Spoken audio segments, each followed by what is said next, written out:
Well, greetings and welcome to our very first video prayer update. Let's talk for a moment about reverse culture shock. We have lived in Korea now for 6 years, and during that time we've become more and more acclimated to the Korean culture and way of doing things. So coming back on furlough, getting readjusted to American culture and thinking has been a bit of a shock to the system. One simple example of that is coffee. Um, in Korea, we have over 100 coffee shops within a 2-mile radius of our home. Now, just coffee shops in America don't seem to be that plenteous unless maybe you're in a major metropolitan city.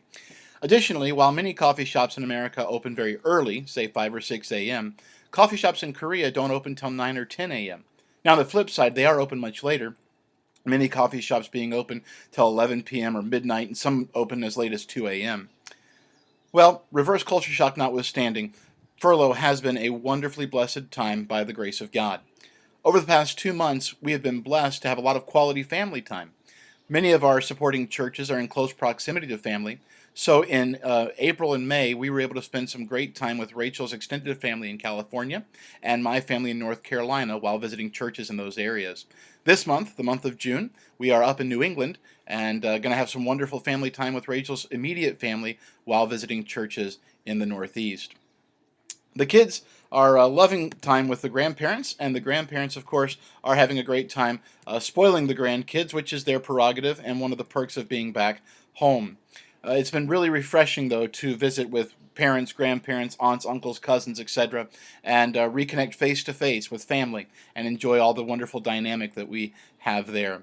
We are truly blessed and thankful for wonderful family that stands behind us and encourages us in the work that God has called us to do. Now in April, Rachel and I celebrated 13 years of marriage. I could not ask for a better wife, a better woman to do life and ministry with. As you know, our entire relationship has been wrapped up in Korean missions, and I wouldn't have it any other way. God has been so good to give me a wonderful wife and 4 children to serve Him with. Now speaking of the kids, they're doing very well. They are missing home, but they are enjoying furlough and joyfully submitting to the will of God at this time. They, of course, are eating up the time with family and the neat experiences that God is providing along the way. For example, this past weekend, we were at a church near Buffalo, New York, so we took a day and we all went up across the border to Niagara Falls. And the kids had a wonderful time seeing that. While we were there, one of the boys said, "This is great! Now I can add Canada to my list. I've been to America, Japan, Korea, and now Canada." I think getting to every country in the world is on his bucket list, and so it's a good thing he's starting early. Another blessing, though, that we've experienced recently is seeing how God is working in our children's hearts. A few weeks ago, I had a conversation with one of our boys, and I asked him how he thought God would use him in the future. His answer showed that he had been thinking very deeply about this and was open to God's will, whatever that would be.